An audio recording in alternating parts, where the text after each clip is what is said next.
Harish Rao విచారణపై BJP స్పందించింది. BRS Congress డ్రామాలు ఆడుతున్నాయని ఆరోపించారు తెలంగాణ అధ్యక్షుడు రామచంద్రరావు. ఉత్తుత్తి విచారణ పేరుతో కాలయాపన చేస్తున్నారని మండిపడ్డారు. ఇప్పటి వరకు ఒక్క నేతనేనా అరెస్ట్ చేశారని ప్రశ్నించారు. బీఆర్ఎస్ నేతలపై కాంగ్రెస్ సానుభూతి ప్రదర్శిస్తోందన్నారు రామచంద్రరావు.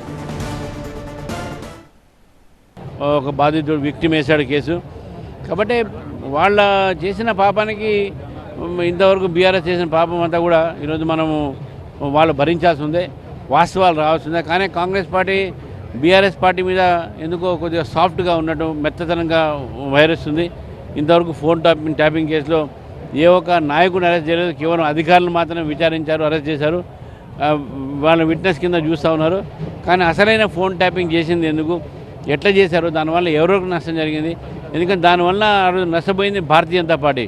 మునుగోడు ఎలక్షన్ సమయంలో ఫోన్ ట్యాపింగ్ చేసి మా కార్యకర్తలను అరెస్ట్ చేయించడము, మాకు ఉన్నటువంటి ఒక రిసోర్సెస్ని సీజ్ చేయించడం ఇవన్నీ చేశారు. కాబట్టి ఫోన్ ట్యాపింగ్ అనేది సీరియస్.